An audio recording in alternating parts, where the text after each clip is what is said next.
নবী আমার বলে আমি তাদের সন্তানকে মৃত্যু থেকে চিন্তা করেছি, কিন্তু হুসাইনকে চিন্তা করি নাই একটা কারণে, কারণ হুসাইনের মৃত্যুর বদলে আমি ইসলামকে চিন্তা করেছি। আজকে না হয় তোমরা করে করে জিতবে না, মক্কার কাবার এবং আযান না, রাসূলের সুন্নাত পেতে না, একমাত্র আমার হুসাইন শাহাদাত বরণ করার কারণে হুসাইন মুসলমান। তোমরা আজকে সেইটা করো, একটা সেইটা তোমাদেরকে জান্নাতের চৌকাটা চুমা খাওয়াবে। আমার হুসাইনের রক্তের বদলে হতে জামান করে বলে সুবহানাল্লাহ। সেই নবী তার পরিবারের চিন্তা করে না, হাসানের চিন্তা করে না, হুসাইনের চিন্তা করে না, উম্মতের চিন্তায় বিমূঢ় হয়ে থাকে। ওই নবীর উম্মত হওয়ার জন্য ঈসা রূহুল্লাহ এখন অপেক্ষামান। ওই নবীর উম্মত হতে পেরেছে, কোনো অ্যাপ্লিকেশন নাই, দরখাস্ত নাই, আরজি নাই, ফরিয়াদ নাই, এখনই জবাব কবুল করেছে। সিংহের মতো একবার গর্জন করে বলা যায় না আলহামদুলিল্লাহ। শুকরিয়া আদায় করে গৌসুল আজম মসজিদের প্রতিষ্ঠাতা মেজর পিকচার যিনি তৈরি করেছেন, আহলে সুন্নাত ওয়াল জামাতের বাতিঘর ইমামে আহলে সুন্নাহ বাংলার টেকনাফ ত্রিপুরা যেখানে একবার কদম লিখেছে, সেইখানে আহলে সুন্নাত ওয়াল জামাতের একবার ফাউন্ডেশন করে দিয়ে এসেছে। আমার নিশ্চয় দেখা সুনামপুর হাওর অঞ্চলে যেখানে কোনোদিন কোনো আলেম ওলামা যায় কিনা যায় না, আল্লামা হাফেজ আবুল জলিল রাহমাতুল্লাহ আলাইহি সেইখানে একবার কদম লিখেছে, সুন্নিয়তের পাওয়ার হাউস তৈরি করেছে। সে আল্লামা হাফেজ আবুল জলিল রাহমাতুল্লাহ আলাইহি প্রতিষ্ঠিত গাউসুল রেলওয়ে জামে মসজিদে বসে শুকরিয়া আদায় করে রব্বুল আলামিন হুজুরকে জান্নাতের সর্বোচ্চ মাকামে কবুল করে সহায়তা করে বলি আমিন। এই মিম্বরের সবচেয়ে মহব্বত ভালোবাসার প্রতি যার আলোচনা শুনে আপনাদের চোখের পানি বের হয়েছিল আমার সম্মানিত উস্তাদ মহোদয়, যিনার কদম গুলা আমার চোখের সুরমা, যিনার কথা বললে আমি দেখতে পাচ্ছি অনেকের চোখের ভিতরে চলচল করে চোখের পানি ধরা দিয়েছে। আমি নাম না বললো আপনার দিলে কিন্তু টাচ হয়ে গিয়েছে আমি কার কথা বলতে চাচ্ছি। আমার সম্মানিত উস্তাদ মহোদয় আল্লামা মুফতি মুহাদ্দিস ওয়াক্তের রহিমাল কাযী মানদাসুল আলিকাল্লাহ শাকায়ে আযরা কুল্লিয়া নসিব করে সবাই সালাম বলে বলি আমিন। ওয়ালা তাকুলু লিমান ইউকতালু ফি সাবিলিল্লাহি আমওয়াত বাল আহইয়া ওয়ালাকিন লা তাশউরুন। যারা আল্লাহর রাস্তায় নিজেকে কুরবান করে যায়, বিলীন করে দেয়, এরা মৃত নয়, এরা জীবিত। তোমরা অনুভব করতে পারে নাই। আমাকে মাঝে মাঝে কষ্ট করার হুজুর, নবী যদি চিন্তা হয়ে থাকে তাহলে নবীকে দাফন করলো কেন? চিন্তা মানুষ তো দাফন করে না। আমি বললাম তাহলে কোরআনের সাথে তোমার কথা সামঞ্জস্য হয়ে যায়। কোরআন বলে ওয়ালা তাকুলু লিমান ইউকতালু ফি সাবিলিল্লাহি আমওয়াত বাল আহইয়াউ ওয়ালাকিন লা তাশউরুন। যে ব্যক্তি আল্লাহর রাস্তায় নিজেকে কুরবানি করে, একটি যদি মৃত মরা হয় সে মৃত নয়, সে হচ্ছে জিন্দাই। সুবহানাল্লাহ। তাহলে একজন শহীদকে আমরা জিন্দা অবস্থা দাফন করে, আর একজন শহীদ থেকে পয়গম্বরের স্তরে পৌঁছতে হলে তোমাকে 27টা স্তর অতিক্রম করতে হবে, 27টা গ্যাপ পূরণ করতে হবে। একজন শহীদ যদি দাফন করার সময় জীবিত অবস্থায় দাফন করা হয় তাহলে আমার নবী মরা নয়, নবীকে জিন্দা অবস্থায় দাফন করা হয়েছে। বলে সুবহানাল্লাহ। আর কিন্তু মানুষকে দাফন করার জন্য কি করি? তাড়াতাড়ি ঘর থেকে লাশ বের করা, গোসল করা, কাপড় পরা, তারপরে কবরস্থানের মধ্যে আমরা দাফন করি। কিন্তু আমার নবী দুনিয়ার জমিন থেকে যারা পরে ইন্তেকাল করেছে, ভুলে গিয়েছে, তারা নবী কিন্তু ঘর থেকে বের করে নাই, কবরস্থানে দাফন করে নাই। নবী যে ঘরে সবসময় ঘুমাতেন এখন পর্যন্ত সেই ঘরে ঘুমিয়ে আছে। শুধু কিয়ামতের ময়দানে চোখটা খুলে কিয়ামতের ময়দানে ঘুম থেকে আবার উঠে আসবে।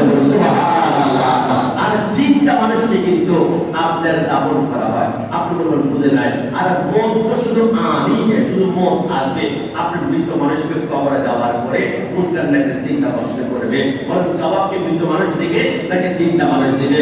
আর হযরত বলেন দেখুন রাব্বা, যারা মৃত্যুবরণ করে তাদেরকে জ্বালিয়ে ফেলা হয়, তাদেরকে পুড়িয়ে ফেলা হয়, কিন্তু কবরে যাওয়ার পরে যাদের প্রাণ আবার কবরে আসবে, তারা আসবে, তাদেরকে মাটির ভিতরে দাফন করা হয়। তাহলে বুঝে গেল একজন সাধারণ মানুষও চিন্তা রাখতে পারে অন্ততপক্ষে কবরে সওয়াল যাওয়ার জন্য সালাম বলে সুবহানাল্লাহ।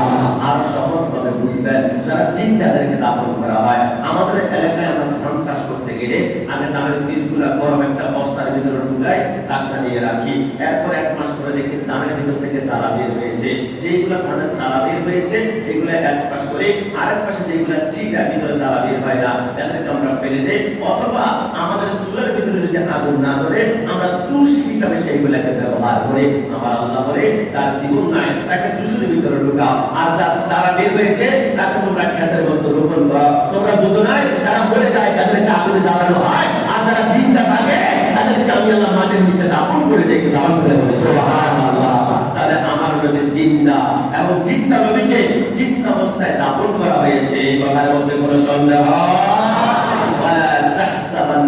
আল্লাযীনা কুতিলু ফী সাবিলিল্লাহি আমওয়াতা বাল আহইয়াউ ইনদা রাব্বিহিম ইরযাকুন। আমার রব্বুল আলামিন বলে এমন ভাবে জীবিত আছে তাদেরকে আমার পক্ষ থেকে রিজিক প্রদান করা হয়। কারবালার ময়দানে যেতে হলে অনেক লম্বা সময়, শর্ট সময় আমি কথা বলবো, আজকে থেকে মনে রাখবেন। আর বিশ্ববিখ্যাত কিতাব মাকামুল মুওয়াজ্জার মধ্যে রেখে একজন শহীদ যখন শহীদ হবে, শহীদ হওয়ার পূর্বে তাকে আল্লাহ দুনিয়া থাকতে দুইটা পাওয়ার দেন, দুইটা মর্যাদা দেন, দুইটা আলিশান তাকরাত দেন। এক নম্বর পাওয়ার, শহীদের বদন গোটা রক্ত জমিনে পড়ার সাথে সাথে সে দিদারে ইলাহি আল্লাহকে দেখার সৌভাগ্য অর্জন করে ফেলবে, সুবহানাল্লাহ। দুই নম্বরে, শহীদের এক ফোঁটা রক্ত যখন জমিনে পড়বে, এরপর থেকে শহীদকে তীর মারা হয়, কলম করা হয়, তলোয়ার দেওয়া হয়, খন্দক দেওয়া হয়। মনে করেন দেহটা 40, 50, 60 টুকরা করা হয়েছে, বুকের মধ্যে তীর মারা হয়েছে। এক ফোঁটা রক্ত জমিনে পড়ার পরে এরপরে যত আলো আঘাত করা হোক না কেন, আর কিন্তু মাত্র অনুভব হয় না কষ্ট, ব্যাপক অনুভব হয় না, দুঃখ অনুভব হয় না, রক্ত যে বের হচ্ছে তার বিন্দু মাত্র স্থির হয় না, কষ্টের হুজুরটা বুঝলাম না।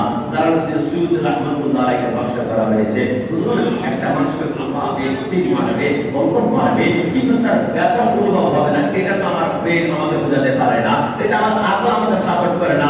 জালালউদ্দিন সুয়ুতী বলে, তুমি কি শুনো নাই ইউসুফ আলাইহিস সালাম দাঁড়িয়েছিল আর রমণীরা লেবু কাটতে কাটতে আঙ্গুল কেটেছিল, আঙ্গুল কাটতে কাটতে কবজি কেটেছিল, কবজি কাটতে কাটতে পর্যন্ত কেটেছে, উফ করে না, আহ করে না, চিৎকার করে না। কিন্তু ইউসুফের মেকআপ যখন ফেলে ইউসুফকে সরাই ফেলেছে, এবার রমণীরা হাও হাও করে কান্না শুরু করলো। কেউ রমণীরা এতক্ষণ আঙ্গুল কাটলা, চিৎকার করো না, তোমাদের কবজি কাটলা, কান্না করো না, কড়ি কাটলা, কান্না করো না, এখন করে কান্না করছো? বলে ইউসুফের সৌন্দর্যটা এত বিপুল ছিলাম, ইউসুফের সৌন্দর্য দেখে আমরা আমাদের ব্যথা অনুভব করতে পারি না, কষ্ট অনুভব হয় না। জালালউদ্দিন সুয়ুতী বলে, ইউসুফের সৌন্দর্য দেখে যদি আঙ্গুল কাটার কারণে ব্যথা অনুভব না হয়, আর যদি খালেক ইউসুফ, ইউসুফের সৃষ্টিকর্তা এত সুন্দর, এত সৃষ্টিকর্তা, এত কিউট, এত বিউটি, তার এক ফোঁটা রক্ত জমিনে পড়বে, সে আল্লাহকে দেখতে পায়। এই মুহূর্তে তার সামনে তীর মারবে, আমরা বর্ষা দিয়ে আঘাত করবে, সে আপনাকে দেখার সাথে সাথে দুনিয়ার কোনো ব্যথা তাকে দেখাতে হয় না, জান্নাতের নিয়ামত মনে হয়। সুবহানাল্লাহ। আল্লাহ সবাইকে শহীদের মর্যাদা দান করুক, এটা সবার সাথে বলি আমিন। কারবালার ময়দানে যেতে হলে দুইটা পয়েন্ট মনে রাখতে হবে। এক নম্বরে কারবালার প্রেক্ষাপট তৈরি ছিল, এক নম্বর ইয়াজিদের পক্ষ থেকে।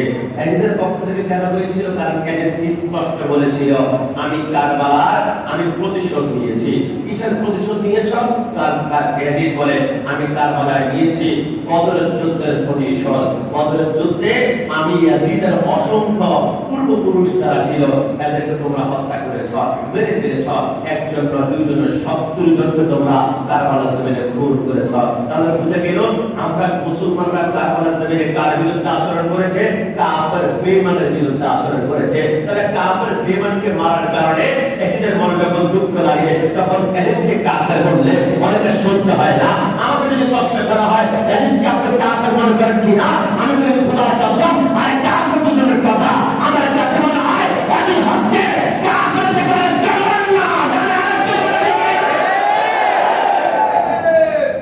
যদি প্রশ্ন করা হয়ে যে কাফের কিনা, আমাদের উত্তর হবে কাফের তো অনেক সহজ ব্যাপার।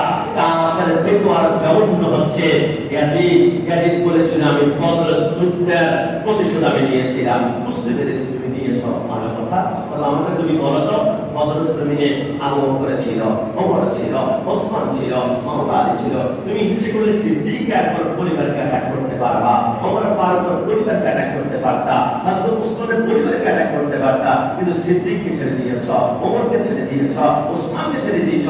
আমি যা দেখলাম কারবালার জমিনের সমস্ত